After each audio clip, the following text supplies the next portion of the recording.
Desperate to prevent a disastrous preemptive strike against Count Cavaldi, Claude begs Ghislain to delay his plans and focus on defense. But Ghislain firmly refuses, insisting they must march immediately after the upcoming harvest. Seeing his lord's unwavering resolve, Claude proposes a wager.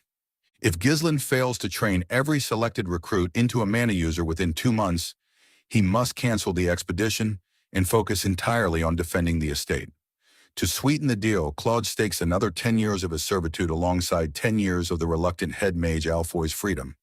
Unfazed by his retainers' unanimous skepticism, with only the bored, battle-hungry Kaor eagerly siding with him, Ghislain accepts the bet, knowing he must strike during a precise, future knowledge-backed window of opportunity.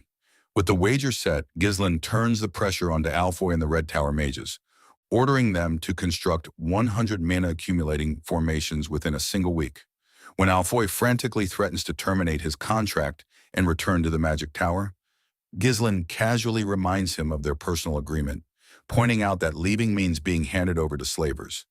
Crushed by the threat, but skillfully placated by Vanessa's confidence, and a wave of insincere, manipulative praise from Claude and the rest of the retainers, a grumbling, flattered Alfoy surrenders to his fate, setting the frantic preparations for the Fenris Knights' accelerated training into motion.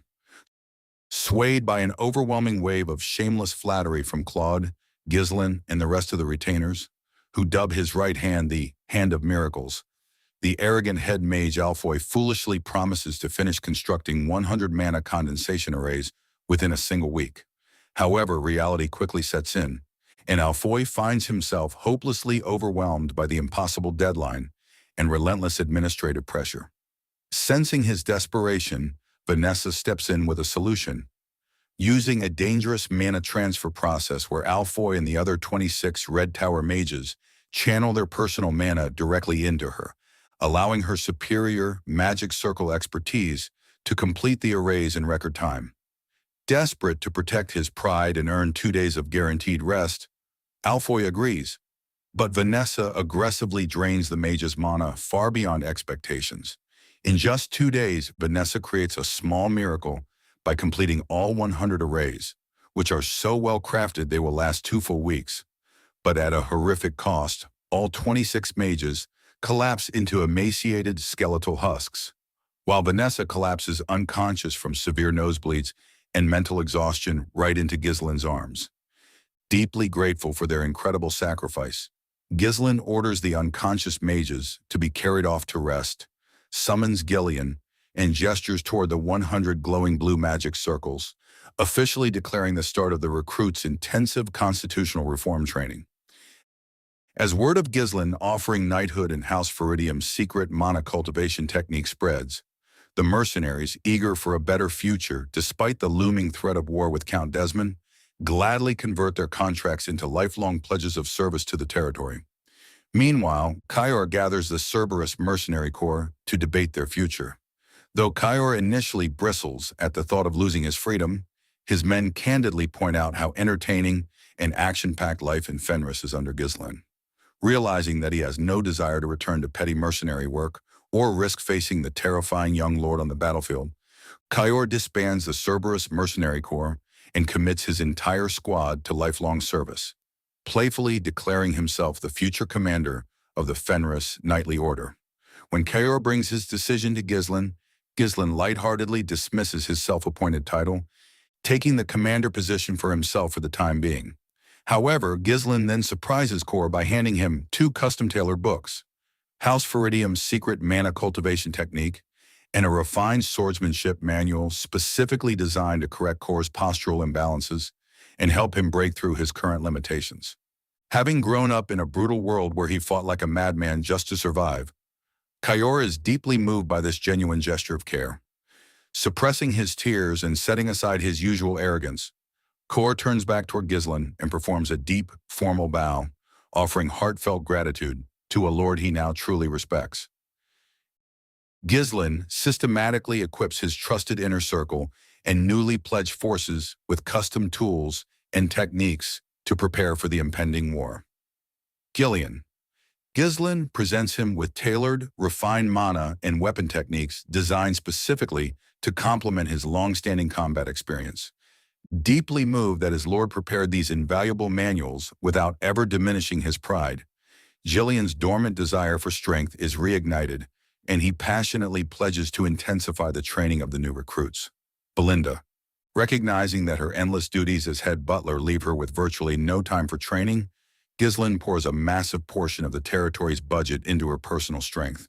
He installs a high-powered mana condensation array directly in her bedroom and gifts her custom mana-accumulating bracelets, lovingly dubbed fake charnels. Overwhelmed to tears by his genuine care, Belinda finds her years of exhaustion melting away. The apprentice knights and recruits, standing before the hundreds of newly pledged soldiers, Ghislain formally begins their training by offering them House Fenris's sacred mana cultivation technique. When the recruits express concern over the immense legal and political risks of giving away a noble family's secret art to commoners, Ghislain candidly explains that he wants to protect their lives and keep fighting alongside them. Moved to their very core by his unprecedented trust, the recruits kneel on one knee and swear their absolute, unyielding loyalty to him. Ghislain launches the extreme, accelerated training program for the apprentice knights, promising to make them all functional mana users in just 2 months by forcing open their internal mana roads. Calling up the muscular veteran Gordon as his first test subject, Ghislain forcibly channels mana into his body, causing Gordon to scream in excruciating agony, vomit blood, and pass out foaming at the mouth before being dragged off by prepared attendants. Unfazed, Ghislain mockingly invites the next volunteer, prompting Lucas, a talented spearman from Ghislain's past life who desperately tries to act stoic and cool, to step forward, only to suffer the same convulsing, agonizing breakdown. Stung in their pride and desperate for strength, both the veteran mercenaries and the newly arrived recruits begin fiercely competing to undergo the brutal procedure. Though nearly all of them collapse in sheer agony, several manage to endure the process through sheer willpower, successfully establishing their initial mana pathways. However, as one relieved trainee on a stretcher asks if the nightmare is finally over, Ghislain casually reveals that this painful ritual was only the first step and will need to be repeated multiple times alongside array training, causing the horrified knight to pass out on the spot. As Ghislain exhausts his own mana reserves day after day to meticulously carve internal mana pathways into the recruits without killing them, the apprentice knights endure a grueling week of physical agony, ultimately completing the basic groundwork and learning to sense mana inside the condensation arrays. Celebrations are short-lived, however, when Gordon steps forward to test his new power. Upon unleashing his aura, he violently vomits blood and collapses from exhaustion. Ghislain casually reveals that his custom, modified cultivation technique allows the recruits to explosively release mana at the cost of extreme physical strain, and if they fail to train relentlessly to grow stronger and control it, the mana within their bodies will eventually consume their life force and kill them. Horrified to realize their choices are now to train like madmen or suffer a grim death, the knights realize they have been trapped in a terrifying new form of survival training. Meanwhile, Count Desmond, Herald, fumes over news from the Duke's faction, warning him to view Ghislain as a high-level threat on par with Sir Jurgen, the legendary commander of Rayfold. With Count Rayfold preparing for war in 2 to 3 months and Amelia's rebellion growing impatient to strike, a stressed and cornered Herald orders Amelia to stand tight while commanding his lieutenant to plant spies among the next wave of settlers heading to Fenris, vowing to utterly destroy Ghislain the moment his hands are free. Frustrated by Count Desmond's excessive caution, Amelia Rayfold decides to secretly manipulate Herald by sending him false intelligence, forcing his hand to launch their joint rebellion before Count Rayfold moves, all while secretly scheming to bypass Herald afterward and report directly to the Duke's family. When discussing business with Bernoff, Amelia dismisses the Actium Trading Company's odd report of Ghislain demanding a petty 1 gold discount on trades, though she requests cosmetics from the capital and gently reassures a smitten Bernoff that she has no interest in marrying Ghislain over her own loyal people. Meanwhile, in Fenris, Ghislain relentlessly pushes Claude to expedite the delivery of non-human slave labor, specifically dwarf blacksmiths, before diving into his own brutal daily training regimen. Clad in hundreds of kilograms of solid steel armor and heavy chains, Ghislain repeatedly tears and rebuilds his muscle fibers through precise sword swings, leveraging his post-regression regeneration ability and blood python poison tolerance to rapidly rebuild his physical strength. Driven by the need to protect his territory against impending threats, including Harold, Amelia, Duke Delfine, and the mysterious figure Aiden, Ghislain pushes himself to his absolute limits until he finally receives the long-awaited news. The enslaved dwarves have arrived in Fenris. When the long-awaited delivery of approximately 100 dwarven slaves arrives in Fenris, the slaver nervously urges caution regarding the sturdy, dangerous demi-humans, only to grow utterly horrified by the skeletal, emaciated condition of Ghislain's knights, who are currently coughing up blood from their intense monopath training. Misinterpreting the territory as a dying, lawless domain on the verge of total collapse, the slaver hastily collects his gold chest and departs, vowing to hurry back with the next delivery of elf slaves before the region crumbles. Once the slaver leaves, Ghislain orders the dwarves' shackles removed and addresses their leader, Galbarik, a master craftsman who was a key ally in Ghislain's previous life.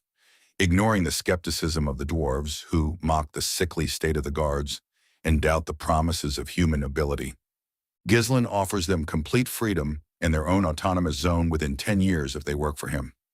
Boldly declaring that he will rewrite the kingdom's laws if necessary, Ghislain hooks Galbarik's interest not only with promises of respect and eventual freedom, but by offering him the ultimate craftsman's dream, the opportunity to stop forging useless luxury trinkets and instead craft unprecedented powerful weapons designed from Ghislain's future knowledge.